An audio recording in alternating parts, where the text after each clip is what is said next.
नमस्कार, good evening सभी को। पीएससी अड्डा के यूट्यूब चैनल पर मैं अरुण कुमार एक बार फिर से सभी को स्वागत करता हूं।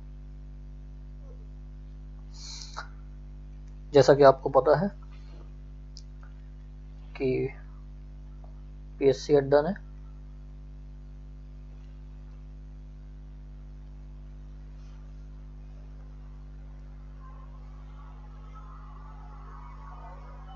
एमपीपीएससी प्रीलिम्स 2022 के लिए क्रैश कोर्स प्रारंभ किया है, जिस पे आपको पता है रोज की तरह मैं अरुण कुमार रात 8 बजे जो कि उपस्थित हो चुका हूं आपके समक्ष, मध्य प्रदेश सामान्य ज्ञान लेके आता हूं, जिसका संबंध जो है यूनिट नंबर 1, यूनिट नंबर 3 और यूनिट नंबर संबंध से यूनिट नंबर 5 से। आपको पता है कि जो यूनिट है वो पूरा सिलेबस जो है हमारा प्रीलिम्स का वो 10 यूनिट में डिवाइड है। तो एक तो ये है कि मैं आपके समक्ष एमपीजी के लेके आ गया हूँ। इसके अलावा 9:15 पे आपको पता है कि हम आयोग की क्लास भी ले रहे हैं, ठीक है, और आज भी उसमें महत्वपूर्ण टॉपिक चलेगा 9:15 बजे, तो उस वीडियो को भी जरूर आप देखें, ठीक है। लेकिन आज जो हमारा टॉपिक है, आपको पता है कि हमारा जो टॉपिक है आज का वो है मध्य प्रदेश में जो योजनाएं हैं एवं पंचवर्षीय योजनाएं, है ना। थोड़ा सा एक बार फिर से, कल आपको पता है कि मध्य प्रदेश की योजनाओं के संबंध में मैं बहुत सारी चीजें डिस्कस कर चुका हूँ, ठीक है। और एक बार फिर से मैं बता देता हूँ मध्य प्रदेश की योजनाओं को कितने भागों में हम पढ़ेंगे। जैसे मध्य प्रदेश की टोटल जो योजनाएं और जो पंचवर्षीय योजना है, इसको दो अलग अलग भागों में हम देखेंगे। सबसे पहले योजनाओं वाला जो पार्ट है उसको हम लोग देख रहे हैं, कल भी हमने चर्चा की। जो योजनाएं हम लोग देखेंगे, शिक्षा से संबंधित योजनाएं हैं, स्वास्थ्य से संबंधित कौन कौन से मध्य प्रदेश सरकार की योजना है, इसके अलावा गरीबी से संबंधित मध्य प्रदेश की कौन सी योजनाएं हैं, इसके अलावा SC/ST से संबंधित कौन सी योजना है, महिला सशक्तिकरण से संबंधित कौन सी योजना है, अल्पसंख्यक से संबंधित योजना एवं दिव्यांग एवं कृषि संबंधित, इतनी सारी योजनाओं को हम अलग अलग भागों में डिवाइड करके पढ़ेंगे।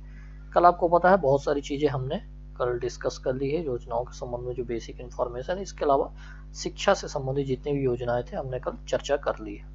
आई होप कि कल की वीडियो में आपको सारी चीज जो योजनाएं हमने पढ़ाई शिक्षा के संबंध में वो आप लोगों को अच्छे से पता होंगी, आप लोगों ने अच्छे से रिवाइज किया होगा, ऐसी मैं उम्मीद करता हूँ। आज हम लोग स्वास्थ्य एवं गरीबी से संबंधित दोनों योजनाएं देखेंगे। लेकिन टॉपिक को शुरू करने के पहले ये है, फटाफट चैनल से जितने लोग हैं जुड़ जाइए, और जितने लोग चैनल से अभी जुड़ गए हैं वो ज़्यादा से ज़्यादा जो चैनल की लिंक है वो अपने मित्रों तक, सहपाठियों तक, जो भी एमपीपीएससी प्रीलिम्स SI की तैयारी कर रहा हो, व्यापम की तैयारी कर रहा हो, मेंस की तैयारी कर रहा हो, जो भी आपके बीच में हो, ज़्यादा से ज़्यादा लोगों तक जो चैनल की लिंक है उसको शेयर कीजिए फटाफट। अगले 1 मिनट में आपको ज़्यादा से ज़्यादा लोगों को जोड़ लेना है, और उसके बाद जो है आगे की बातें हम देखेंगे। जो भी नई योजनाएं हैं स्वास्थ्य एवं गरीबी से संबंधित उस पर चर्चा करेंगे। बस शिक्षा से संबंधित योजनाएं जो कल हमने पढ़ी तो उस पर एक बार रफ आइडिया लेंगे, जल्दी से रिवाइज कर लेंगे 2 मिनट में। तो फटाफट चैनल से जुड़िए, और चैनल की जो लिंक है वो ज़्यादा से ज़्यादा लोगों तक शेयर कीजिए फटाफट। 1 मिनट के अंदर हम शुरू करेंगे टॉपिक को, जल्दी से कीजिए ये काम, उसके बाद हम शुरू करते हैं।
चलिए, आई होप कि आपने ज़्यादा से ज़्यादा लोगों तक शेयर कर दी होगी लिंक। और आज हम जो टॉपिक शुरू कर रहे हैं, जहाँ से हम आगे बढ़ेंगे, स्वास्थ्य और गरीबी से संबंधित योजना पढ़ेंगे। लेकिन शिक्षा से संबंधित योजना हमने कल पढ़ी थी, उसके संबंध में थोड़ा सा हम बता देंगे। प्रतिभा किरण योजना की हमने बात की, कल थी 2009 में इसका जो प्रारंभ हुआ था। इसके अलावा हमने कल आकांक्षा योजना की बात की है, या आदिम जाति कल्याण विभाग हमने कल बताया था। और शिक्षा से संबंधित, क्योंकि अनुसूचित जनजाति के क्षेत्रों को सरकारी परीक्षा की तैयारी करने की बात इसमें की गई है।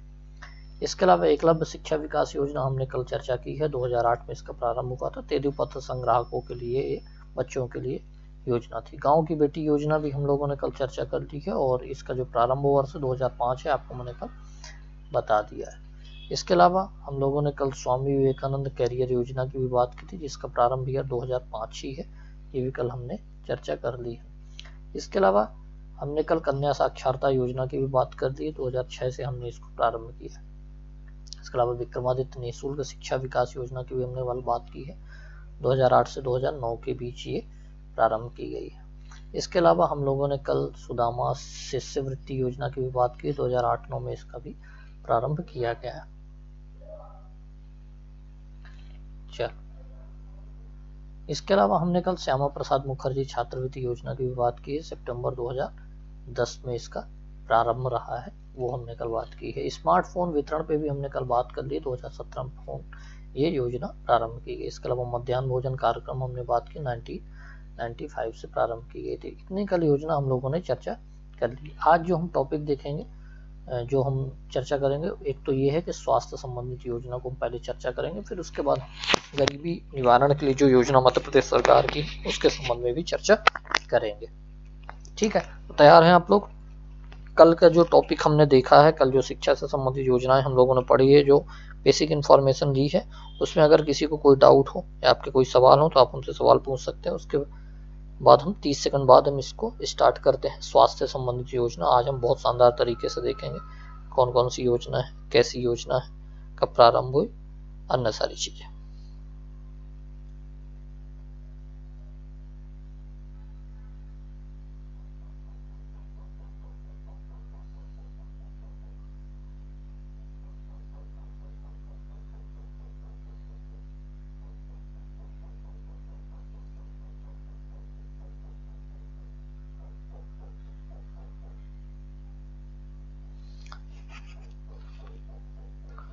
चलिए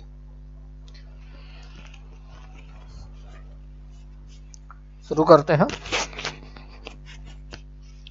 पहली हमारी योजना दीनदयाल अंत्योदय उपचार योजना। बहुत अच्छे से याद रखना है हमको, सारी योजनाएं बहुत महत्वपूर्ण है। दीनदयाल अंत्योदय उपचार योजना, इसका प्रारंभ आपको याद रखना है कब से प्रारंभ हुई है, तो ये 25 सितंबर 2005 से प्रारंभ हुई है। कब से प्रारंभ हुई है? 25 सितंबर 2005 से। कौन सी योजना? दीनदयाल अंत्योदय उपचार योजना। उपचार से संबंधित है, स्वाभाविक सी बात है, स्वास्थ्य से संबंधित ये योजना है। तो कब प्रारंभ हुई है? 25 सितंबर 2005 को। इसमें लाभार्थी कौन कौन है उसको देख लेते हैं। लाभार्थी के रूप में बीपीएल परिवार है। बीपीएल परिवार मतलब बिलो पॉवर्टी लाइन वाले लोग, जो गरीबी रेखा से नीचे है ना, बिलो पॉवर्टी लाइन। इसके अलावा शेड्यूल ट्राइब्स है, अनुसूचित जनजाति है, और शेड्यूल कास्ट है। तीन जो वर्ग है इसमें लाभान्वित वर्ग है। कौन कौन सा? दीनदयाल अंत्योदय योजना में एससी, एसटी और बीपीएल परिवार। इस योजना का लक्ष्य क्या है कि शासकीय अस्पताल में प्रतिवर्ष 30,000 रुपए तक का फ्री में इलाज किया जाएगा। सिंपल सा मतलब ये है कि जो लाभार्थी वर्ग है, बीपीएल है, एसटी है और एससी है, अगर इनके परिवार में कोई बीमार होता है तो प्रतिवर्ष हर वर्ष में 30,000 रुपए तक का इलाज परिवार के लिए किया जाएगा फ्री में, सरकारी अस्पताल में। ध्यान रखना, ये निजी अस्पताल में नहीं है, ये सरकारी अस्पताल में। याद रहेगी ये बात। चलिए, दीनदयाल अंत्योदय उपचार योजना क्लियर है।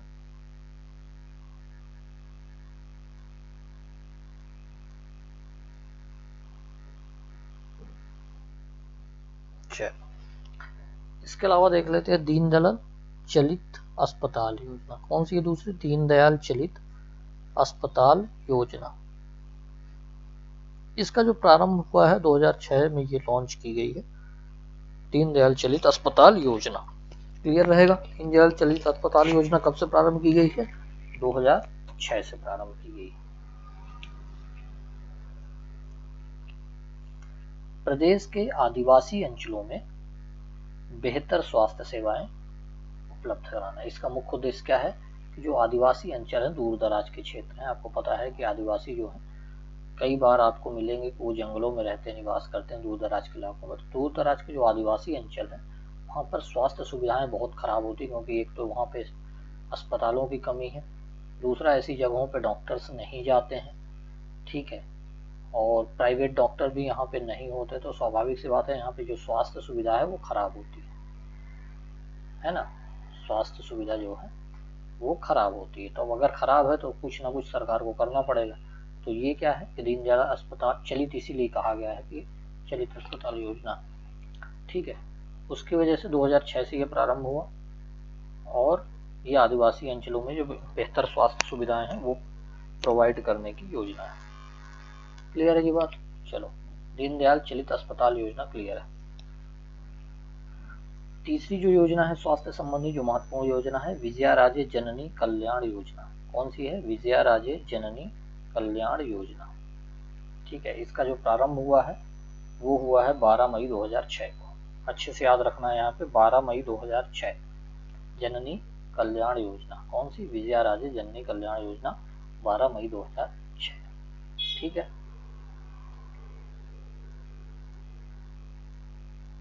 इसका क्या है कि संस्थागत जो प्रसव है उसको बढ़ावा देना। पता है आपको कई बार क्या होता है, जो महिलाएं गर्भवती होती हैं, जन्म के समय, बच्चों के जन्म के समय घरों पे ही बच्चों को जन्म दे दिया जाता है ना, घरों पर ही बच्चों को जन्म कराया जाता है। ऐसी कुछ चीजें चलती हैं हमारे समाज में, आज भी है। तो उससे निजात दिलाने के लिए, क्योंकि घरों में स्वास्थ्य सुविधा होती नहीं, कुछ इमरजेंसी हुई तो फिर दिक्कत ये होती है कि माँ के स्वास्थ्य को भी खतरा रहता है और बच्चे के स्वास्थ्य को भी खतरा रहता है। इन स्थितियों से बचने के लिए विजयाराजे जननी कल्याण योजना चलाई गई है 12 मई 2006 से, जिसके माध्यम से क्या होगा? संस्थागत प्रसव। संस्थागत प्रसव का मतलब होता है कि अस्पताल में, है ना, अस्पतालों में जो प्राइमरी हेल्थ सेंटर हो या डिस्ट्रिक्ट हॉस्पिटल हो, यहाँ पे प्रसव हो, यानी कि बच्चे का जो जन्म है संस्था में, उसको बढ़ावा देने के लिए कौन सी योजना है? विजयाराजे जननी कल्याण योजना, 2006 से 12 मई 2006। इसमें और क्या चीज है तो उसमें देख लेते हैं कि जो योजना में गर्भवती महिला है उसको प्रसव के समय इलाज में जो खर्च हुआ होगा उसके लिए उसको 1000 रुपए की राशि प्रदान की जाती। कितना? 1000 रुपए की राशि। किसको? गर्भवती महिला को। क्लियर है ये बात? ठीक है, तो विजयाराजे जननी कल्याण योजना, यहाँ तक बात क्लियर या कोई डाउट आपको?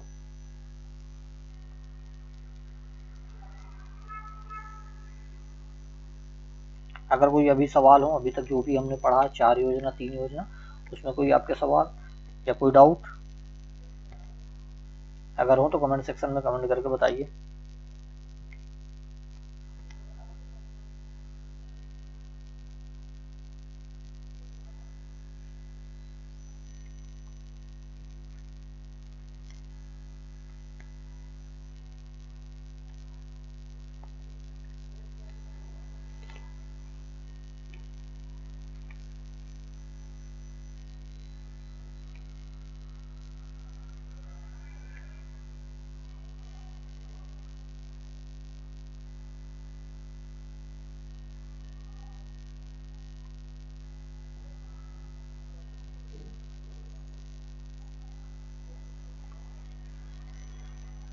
चलो आगे देखें।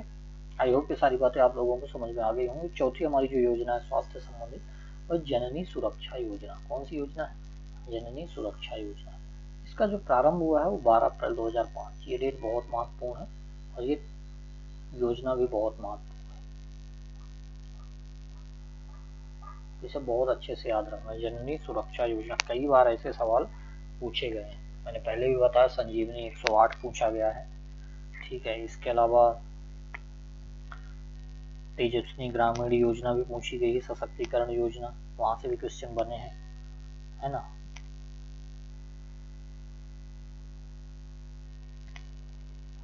तो जो है वो यहाँ से क्वेश्चन बनने की पूरी संभावना रहेगी। यहाँ पे आपको अच्छे से याद रखना, जननी सुरक्षा योजना का जो प्रारंभ वर्ष है वो है 12 अप्रैल 2005 याद रहेगा। चलिए, संस्थागत प्रसव को बढ़ावा देना और 24 घंटे वाहन सुविधा उपलब्ध कराना, दो चीजें हैं इसका मुख्य उद्देश्य।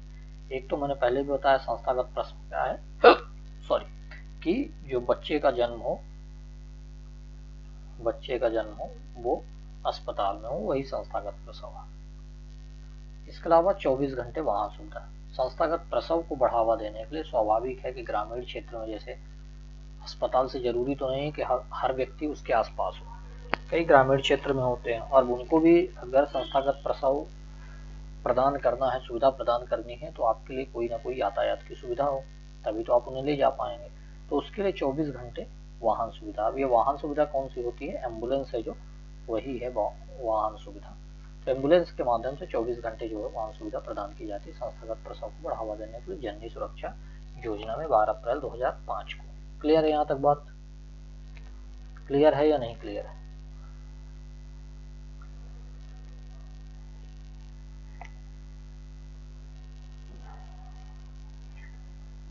चलिए, इसमें और क्या चीजें हैं देख लेते हैं उसको। तीसरी चीज इसमें क्या है कि शासकीय जो अस्पताल है उसमें प्रसव पर ग्रामीण क्षेत्र में, देखना मैंने पहले ही बताया कि जो प्रसव है वो अस्पताल में कराना है, तो अस्पताल में जब प्रसव हो रहा है तो ग्रामीण क्षेत्र में जो महिला, गर्भवती महिला, उसको 1200 रुपये दिया जाएगा और जो शहरी क्षेत्र में है उसको 1000 रुपये दिया जाएगा। ये अमाउंट आपको अच्छे से याद रखना है। शहरी क्षेत्र में कितना अमाउंट दिया जा रहा है संस्थागत प्रसव को? 1000 रुपये। और ग्रामीण क्षेत्र में कितना दिया जा रहा है? ग्रामीण क्षेत्र में कितना दिया जा रहा है? 1200 रुपये। संस्थागत प्रसव को प्रोत्साहन देने के लिए यह राशि प्रदान की जाती है गर्भवती महिला को। ठीक है, ये बात यहाँ क्लियर है या नहीं?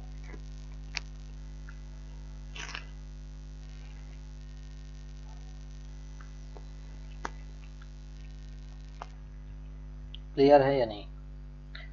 चलो, जननी सुरक्षा योजना याद रहेगा। बहुत सारी चीजें हैं इसमें, बहुत सारे फैक्ट हैं, आपको बहुत दिमाग में रखना। 12 अप्रैल 2005 को जननी सुरक्षा योजना का प्रारंभ है संस्थागत प्रसव को बढ़ावा देने के लिए। दूसरी बात यह है कि 24 घंटे वाहन सुविधा उपलब्ध कराई जाएगी। अगर संस्थागत प्रसव गर्भवती महिला जो अगर ग्रामीण क्षेत्र के तो उसको 1200 रुपये और अगर शहरी क्षेत्र के तो उसको 1000 रुपये प्रोत्साहन के रूप में दिया जाएगा। इसके अलावा भी प्रोत्साहन स्वरूप जो आशा कार्यकर्ता है, आपको पता है आशा जो कार्यकर्ता होती है वो भी ऐसी कार्यकर्ता है स्वास्थ्य के क्षेत्र में जो ग्रामीण क्षेत्रों में होती हैं और स्वास्थ्य संबंधी जो बेसिक जरूरतें हैं लोगों की वो पूरा करती हैं, है ना। तो जो आशा कार्यकर्ता होती, खासकर ये संस्थागत प्रसव, गर्भवती महिलाओं, शिशु स्वास्थ्य, इन सब के लिए बहुत काम करती है आशा।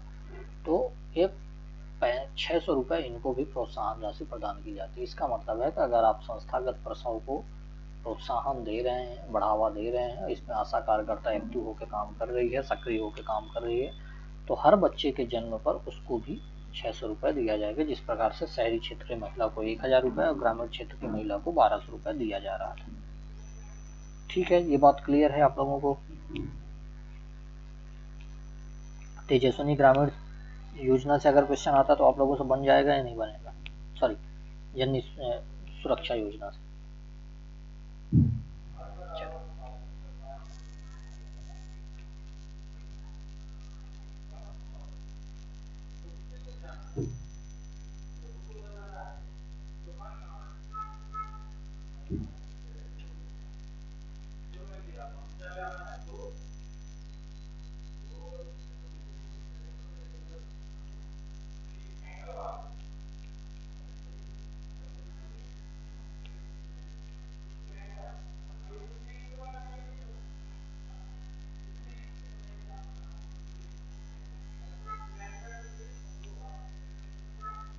ठीक है, क्लियर है यहाँ तक बात? चलिए, ऐसी मैं उम्मीद करता हूँ कि आप लोग चीज़ों को अच्छे तरीके से समझ रहे होंगे। अगर कोई डाउट है या आपके कोई सवाल हैं या आपका कोई सजेशन है तो मैं लगातार बोल रहा हूँ कि आप कमेंट बॉक्स में कमेंट करके हमें बता सकते हैं, हम आपका जवाब देंगे। चलो, एक महत्वपूर्ण योजना और है स्वास्थ्य से संबंधित, मंगल दिवस योजना। कौन सी है? मंगल दिवस योजना।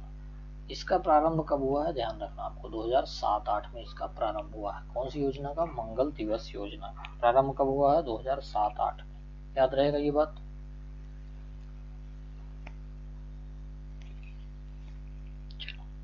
इसका उद्देश्य क्या है, इसका उद्देश्य आपको याद रखना है कि इसका जो उद्देश्य मुख्यतः कुपोषण को कम करना है।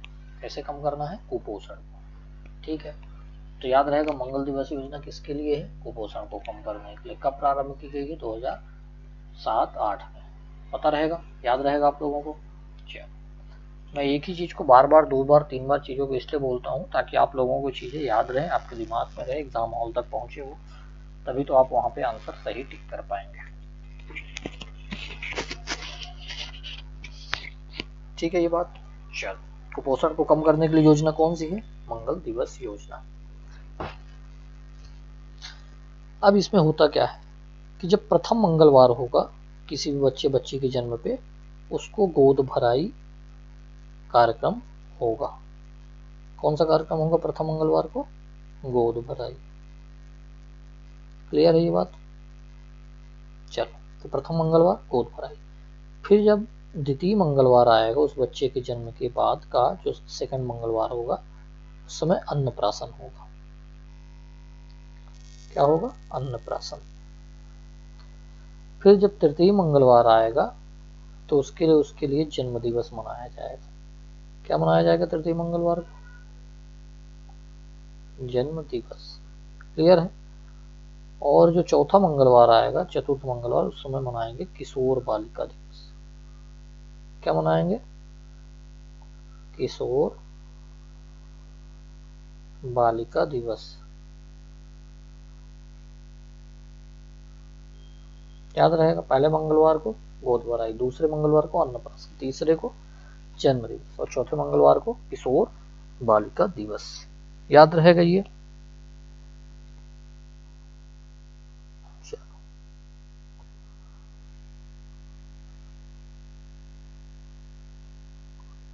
छठी योजना देखते हैं।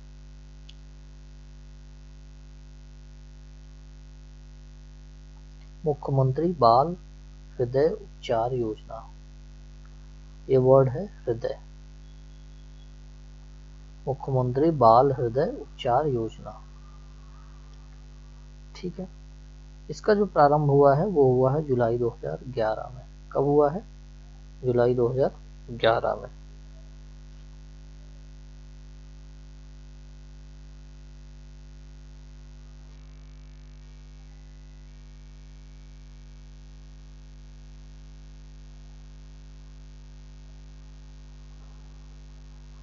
याद रहेगा कब हुआ जन, जुलाई 2011 में बाल हृदय योजना जो है, बाल हृदय उपचार योजना, उसका प्रारंभ हुआ है। उद्देश्य क्या है, प्रदेश में जो हृदय रोग से पीड़ित बच्चे हैं, ध्यान रखना बच्चों को, हृदय रोग से पीड़ित जो चिल्ड्रन हैं, उनको निःशुल्क उपचार उपलब्ध कराना। कैसे, निःशुल्क उपचार उपलब्ध कराना उद्देश्य है मुख्यमंत्री बाल हृदय उपचार योजना। बाल हृदय उपचार योजना को आप हृदय से याद रखना कि हृदय से रिलेटेड अगर कोई बीमारी है बच्चों को, तो उस समय उसको निःशुल्क उपचार उपलब्ध कराया जाए। कब प्रारंभ हुई है, जुलाई 2011। ये इम्पोर्टेंट डेट है, इसे आप जरूर याद रखेंगे। क्लियर है, बाल हृदय उपचार योजना याद रहेगी कि हृदय से संबंधित जो रोग होगा किसी बच्चे को, उस पर जो उपचार वो प्रदान करवाया जाएगा। जुलाई 2011 में उसका प्रारंभ हुआ है। ठीक है, क्लियर है ये बात। चलिए, सातवीं जो हमारी स्वास्थ्य संबंधी योजना महत्वपूर्ण है वो है अंतरा योजना। अंतरा योजना, इसका जो प्रारंभ हुआ है, बहुत अच्छे से याद रखना, ये बहुत महत्वपूर्ण योजना है। 15 अगस्त को, जिस दिन हमारा भारत आजाद हुआ, डेट वो रहेगी 15 अगस्त और ईयर है 2017। याद रहेगा अंतरा योजना।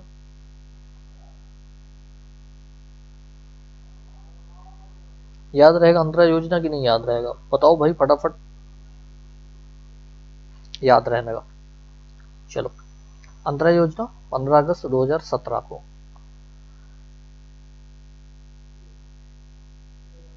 इसमें क्या है, बच्चों के जन्म में अंतराल रखने के लिए ठीक है ना, बच्चों के जन्म में अंतराल रखने के लिए एवं जनसंख्या को नियंत्रण करने के लिए, है ना, बच्चों के जन्म में अंतराल रखना और जनसंख्या को नियंत्रित करने के लिए ये अंतरा योजना लाई गई है 15 अगस्त 2017 को। ठीक है, इस वर्ड से आपको क्लियर हो रहा होगा यहाँ पे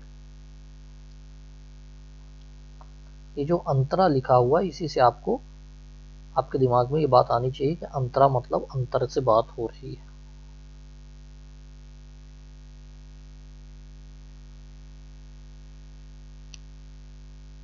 ठीक है, अंतरा योजना किसके लिए रहेगी? बच्चों में जन्म में अंतर के लिए और जनसंख्या नियंत्रण के लिए। 15 अगस्त 2017 याद रहेगी ये बात।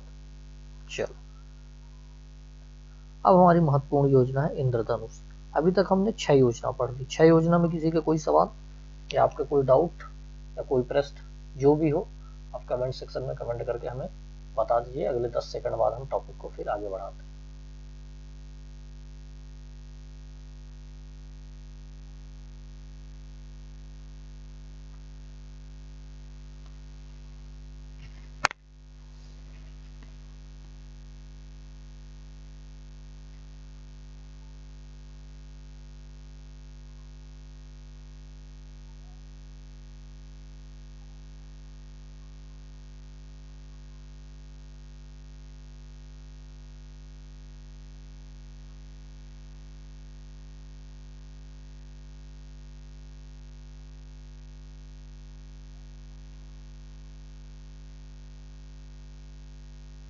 ठीक है, उम्मीद करता हूँ आपको सारी बातें अभी तक समझ में आ गई होंगी। कुछ भी नहीं है स्पेशल, बस आपको याद रखना है सारे जो भी हम योजना पढ़ रहे हैं उसकी ईयर याद रखनी है, आपको उसका संबंध याद रखना है।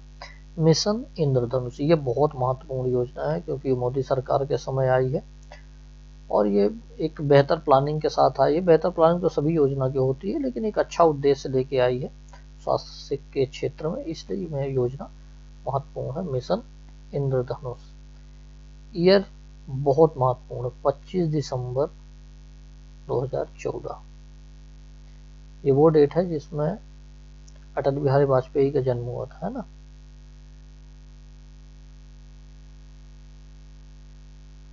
पच्चीस दिसंबर 2014 अच्छे से याद होना चाहिए। किसकी डेट है ये? मिशन इंद्रधनुष की, याद रहेगा। स्वास्थ्य एवं परिवार कल्याण मंत्रालय नोडल एजेंसी है इसकी। कौन है नोडल एजेंसी? स्वास्थ्य एवं परिवार कल्याण मंत्रालय, 25 दिसंबर 2014 मिशन इंद्रधनुष। ठीक है, क्लियर। उद्देश्य क्या है? 2020 तक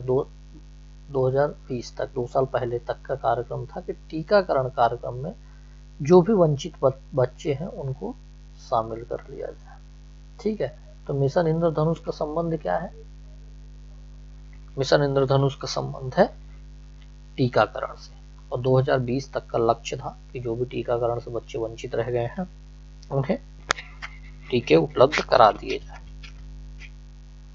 याद रहेगा, 2020 डेडलाइन थी, किसके लिए थी? टीकाकरण कार्यक्रम के कौन से बच्चे जो वंचित रह गए। परिवार कल्याण मंत्रालय इसकी नोडल एजेंसी, और 2014 25 दिसंबर को प्रारंभ हुई। अब मिशन इंद्रधनुष है, इंद्रधनुष में कितने कलर होते हैं? 7। तो ऐसे याद रखना कि इसमें 7 बीमारियों को शामिल किया गया है, मतलब जो टीका लगाया जाएगा इन 7 बीमारियों से संबंधित टीका लगाया जाएगा। कौन कौन से टीके हैं? खसरा है पहला टीका, पोलियो,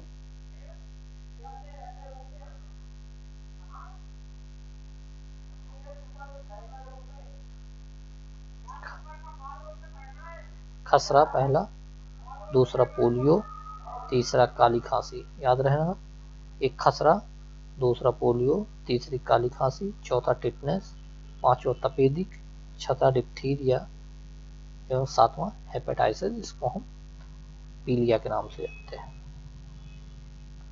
तो कितनी बीमारियों को हमने देख लिया इसमें? एक तो खसरा देख लिया, दूसरा पीलिया देख लिया, सॉरी पोलियो देख लिया, तीसरी जो काली खांसी उसको देख लिया है, चौथा टिटनेस है, पांचवा टीबी या तपेदिक है, छठवां डिप्थीरिया है, और 7वां जो है हेपेटाइटिस या पीलिया। इन 7 बीमारियों से संबंधित जो है टीके बच्चों को लगाए जाएंगे। किस कार्यक्रम में? मिशन इंद्रधनुष में। कब से प्रारंभ हुआ? 25 दिसंबर 2014 2014 से। कौन सा इसका नोडल एजेंसी, कौन सा मंत्रालय, स्वास्थ्य एवं परिवार कल्याण मंत्रालय। कब का लक्ष्य रखा है कि 2020 तक का। किस चीज का लक्ष्य रखा है, टीकाकरण का। किन बच्चों को, वंचित बच्चों को जो छूट गए। तो इंद्रधनुष से संबंधित इतनी जो महत्वपूर्ण बातें हैं वो आपको आई होप समझ में आ गई होंगी। मैं एक बार फिर से बता रहा हूँ, मिशन इंद्रधनुष नाम है। इंद्रधनुष में 7 कलर होते हैं, तो 7 बीमारियां इसमें शामिल है। बीमारियां फिर से खसरा, पोलियो, काली खांसी, टिटनेस, तपेदिक, डिप्थीरिया एंड हेपेटाइटिस। 2020 तक का लक्ष्य रखा गया। टीकाकरण कार्यक्रम, वंचित सभी बच्चे। परिवार कल्याण मंत्रालय इसका स्वास्थ्य है। परिवार कल्याण मंत्रालय नोडल एजेंसी हो। 25 दिसंबर जो महत्वपूर्ण है 2014 इसका इंपॉर्टेंट डेट रहेगी। क्लियर है यहाँ तक बात, याद रहेगा आप लोगों को।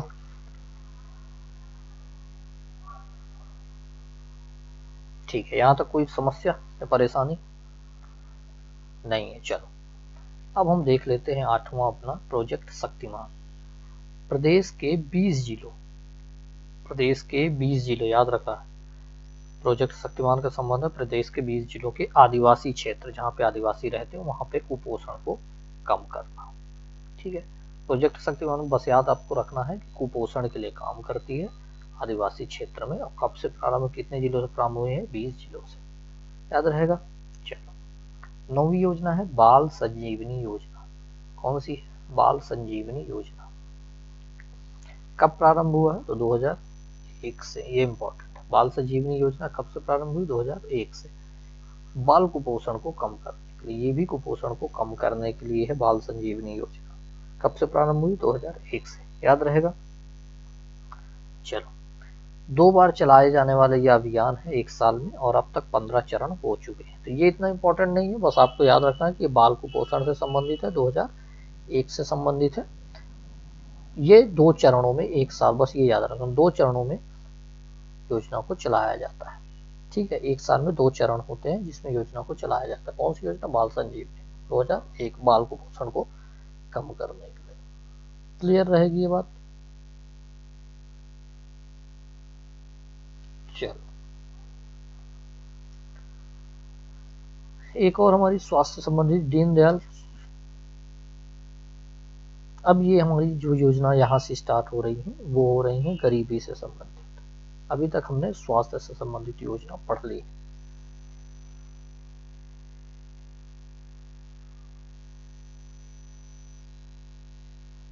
ठीक है, स्वास्थ्य से संबंधित योजना हमने 9 पढ़ ली है। इन संबंधित योजनाओं में कल से जो भी हमने पढ़ा, शिक्षा संबंधित योजना, स्वास्थ्य संबंधित योजना, अगर कोई आपके सवाल या कोई डाउट हो तो आप लोग अभी भी हमसे सवाल पूछ सकते हैं। उसके बाद अगले 1 मिनट के बाद हम ये जो गरीबी से संबंधित योजना है उसके विषय में चर्चा करेंगे।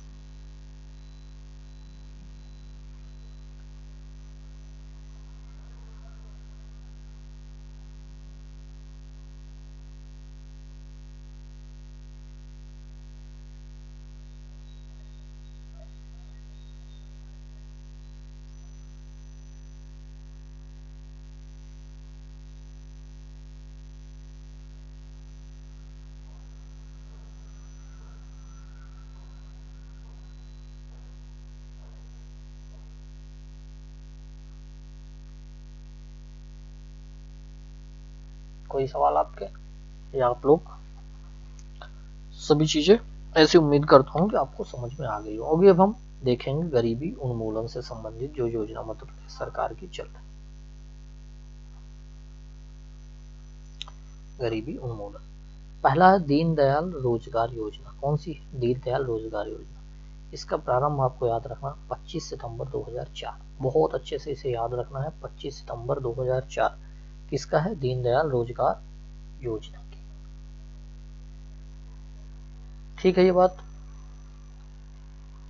याद रहेगी। चलो ऐसी उम्मीद करता हूँ आप लोग याद रहेगा। उद्देश्य क्या है इसका, प्रदेश के जो बेरोजगार युवा हैं उनको स्वरोजगार की ओर प्रेरित करना। स्वाभाविक है, स्वरोजगार इसलिए महत्वपूर्ण है क्योंकि आपको पता है कि जो रोजगार है वो सीमित है, चाहे वो सरकारी क्षेत्र में हम बात कर लें।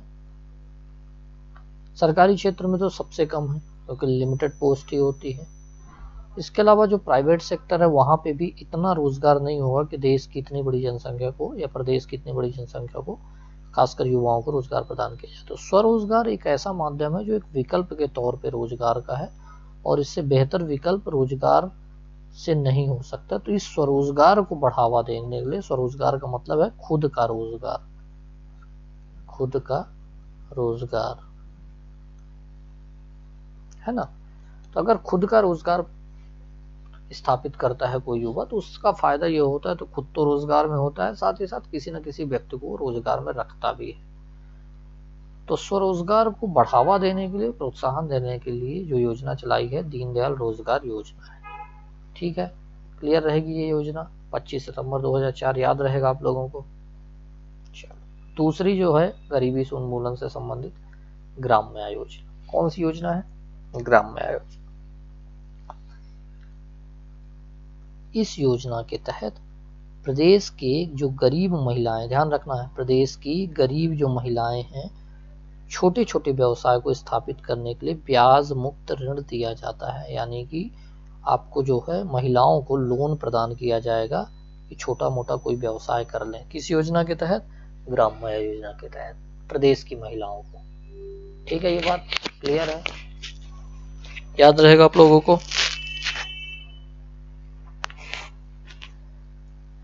ठीक है, तो ग्राम्य योजना का संबंध क्या है? ये भी एक प्रकार से ये कह सकते हैं कि स्वरोजगार योजना है, गरीबी को समाप्त करने के लिए, बेरोजगारी को समाप्त करने, छोटे छोटे व्यवसाय के लिए लोन प्रदान किया जाता है गरीब महिलाओं को, जो ब्याज मुक्त होता है। ये बात भी याद रखना है, ब्याज मुक्त मतलब ब्याज नहीं लिया जाता। ठीक है, ग्राम्य योजना क्लियर रहेगा। चलो, दूसरी जो योजना है महत्वपूर्ण योजना, वो है वनजा योजना। वनजा योजना है ना, वनोपज, वनजा का संबंध ही वन से है, तो वनोपज द्वारा जीविकोपार्जन, मतलब वन में जो उपज होते हैं, जैसे लकड़ी हो गया, इसके अलावा जड़ी बूटी हो गई, यही है, लकड़ी है, जड़ी बूटी, यही वनोपज है ना। तो इसके माध्यम से जो जीविकोपार्जन करने वाले आदिवासी हैं, उनके निवास के निकट रोजगार उपलब्ध कराना। ठीक है, वनोपज द्वारा जीविकोपार्जन करने वाले जो आदिवासी हैं, उनके निवास के निकट ही रोजगार उपलब्ध कराने के लिए कौन सी योजना चलाई गई है? वनजा योजना। क्लियर रहेगा, वनजा योजना याद रहेगी कि आदिवासी क्षेत्र में आदिवासी को उनके निकट, उनके घरों के आसपास ही रोजगार उपलब्ध कराया जाएगा, है ना। तो वनजा योजना क्लियर रहेगा। चलो, एक और योजना है पवन पुत्र योजना। कौन सी योजना है? पवन पुत्र। ये क्या है? इसके संबंध, अनुसूचित जाति यानी कि एससी, अनुसूचित जनजाति यानी एसटी, एससी एवं एसटी के व्यक्ति के लिए जीविकोपार्जन हेतु वाहन प्रदान किया जाता है। आपको पता है शहरी क्षेत्र में आपको कई बार ये दिखेगा कि जो ऑटो रिक्शा है या ई रिक्शा है ना, ये जो वाहन है ना, ये व्यक्तियों को प्रदान किया जाता है जीविकोपार्जन के लिए। किसको? एससी एवं एसटी के व्यक्तियों को। क्लियर रहेगी पवन पुत्र योजना। पवन पुत्र, पवन मतलब हवा में उड़ने वाला, तो ऐसे कुछ याद रखना कि इसका संबंध जो है यातायात से है। तो अगर यातायात याद रहेगा तो आप समझ जाएंगे कि एससी एसटी को वाहन प्रदान किया जा रहा है। क्लियर है यहाँ तक बात? रोजगार से संबंधित जो भी योजनाएं हम लोग देख रहे हैं, 4 योजना हम लोगों ने पढ़ ली। यहाँ कोई समस्या?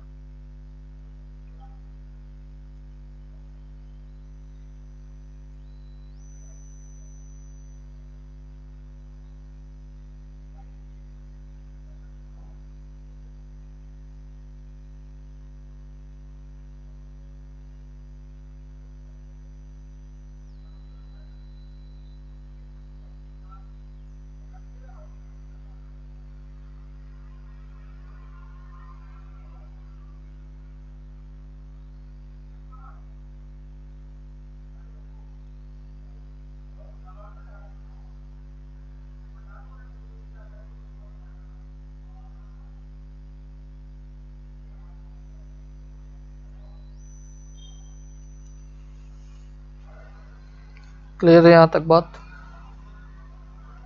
चलो आगे बढ़े। अब एक और योजना देख लेते हैं, वसुंधरा योजना। कौन सी योजना है? वसुंधरा योजना। इसका संबंध क्या? जो भूमिहीन कृषक है, जिनके पास भूमि नहीं है लेकिन खेती करते हैं दूसरे के भूमि पे, तो जो भूमिहीन कृषक है, भूमि के क्रय हेतु 10 वर्ष की अवधि के लिए ब्याज रहित ऋण। देखिए, एक कृषक है, वो खेती तो करता है लेकिन वो खुद की भूमि पे नहीं है ना, उसके पास भूमि नहीं है। वो क्या करता होगा, दूसरे की भूमि पे खेती करता होगा। तो उसके लिए क्या किया जा रहा है वसुंधरा योजना के तहत, वसुंधरा का संबंध होता है धरती से। तो आप समझ जाएंगे कि भूमि से संबंधित कोई योजना। तो 10 वर्ष के लिए सरकार क्या कर रही है, एक ऋण दे रही है जो ब्याज रहित होगा। उसका संबंध कौन सी योजना से है, वसुंधरा योजना से। क्लियर है ये बात यहाँ तक? ठीक है, याद रहेगा वसुंधरा योजना धरती से संबंधित यानी भूमि से संबंधित। जिनके पास भूमि नहीं है लेकिन वो कृषक है तो उनको 10 वर्ष के लिए ऋण दिया जाएगा, वो भी ब्याज रहित। ठीक है, ये बात यहाँ तक। चलो अगली योजना देख लेते हैं। महत्वपूर्ण योजना है मधुवन योजना। कौन सी योजना, मधुवन योजना।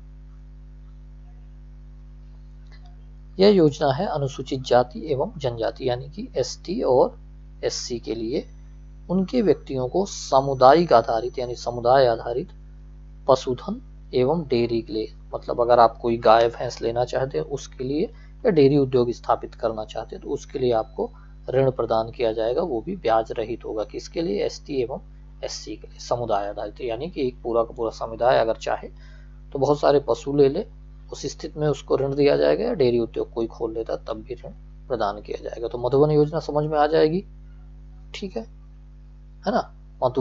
मधुवन समझ में आ जाएगा, पशुधन से संबंधित है, ठीक है। चलो एक और योजना देखते हैं, नवजीवन योजना। कौन सी है, नवजीवन। ग्रामीण जनजातियों के पलायन को रोकने के लिए ग्रामीण क्षेत्र में आवास उपलब्ध कराया जाता है। नवजीवन योजना के तहत क्या हो रहा है, पलायन को रोकने के लिए आवास उपलब्ध कराया जा रहा है उसी में, ताकि वो अपने घर में रह सके और पलायन ना करे। इसका संबंध है नवजीवन योजना से, याद रहेगा।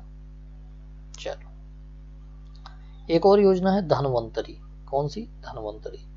अनुसूचित जाति एवं जनजाति के व्यक्तियों को निःशुल्क शिक्षा उपलब्ध कराना।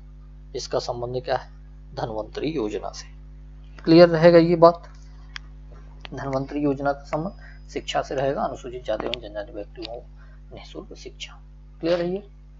चलो आखिरी जो हमारी योजना है आज रोजगार से संबंधित, वो है मुख्यमंत्री युवा स्वरोजगार योजना। मुख्यमंत्री युवा स्वरोजगार योजना, जिसका प्रारंभ हुआ 1 अप्रैल 2013 से। हाल ही की है, ज्यादा बहुत पुरानी नहीं है, 8-9 साल हुआ है।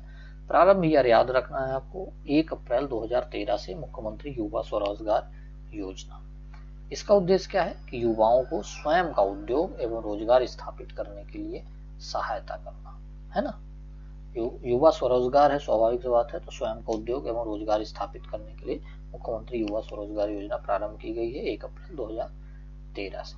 इसमें क्या लक्ष्य रखे गए हैं कि 50,000 युवाओं को सहायता दी जाएगी। कितने युवाओं को, 50,000 युवाओं को ऋण सहायता दी जाएगी। क्लियर रहेगा ये। चल इसका जो क्रियान्वयन है वो ग्रामीण क्षेत्र में कर रहा है पंचायत एवं ग्रामीण विकास विभाग। मतलब कि ग्रामीण क्षेत्र में जो लोन देने का काम कर रहा है उसकी जो नोडल एजेंसी एक प्रकार से समझ लो कि पंचायत एवं ग्रामीण विकास विभाग है। क्लियर है ये बात यहाँ तक। तो आज जो है हम लोगों ने एक स्वास्थ्य से संबंधित जो मध्य प्रदेश सरकार में प्रमुख योजना उसको देख लिया, और गरीबी उन्मूलन या जिसको हम ये कहें कि बेरोजगारी से संबंधित जो योजना थी, बेरोजगारी को कम करने की, गरीबी को कम करने की, वो योजना देख ली। कल हमने शिक्षा से संबंधित योजना देखी थी। इसके अलावा जो कुछ भी बची योजना है कृषि से संबंधित, महिला सशक्तिकरण से, वो हम कल देखेंगे, है ना। तो आज मैं ऐसी उम्मीद करता हूँ कि स्वास्थ्य और गरीबी से आपको बेहतर तरीके से योजनाएं समझ में आ गई होंगी। डेट इंपॉर्टेंट याद रहेगी आप लोगों को, संबंध उसका अच्छे से पता रहेगा, ठीक है।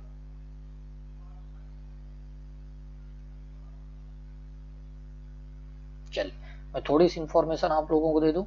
एमपीपीएससी मुख्य परीक्षा 2021 ऑनलाइन टेस्ट सीरीज पीएससी अड्डा पे उपलब्ध है। आप पीएससी अड्डा एप्लीकेशन को डाउनलोड करके टेस्ट सीरीज के सेक्शन में जाके परचेज कर सकते हैं।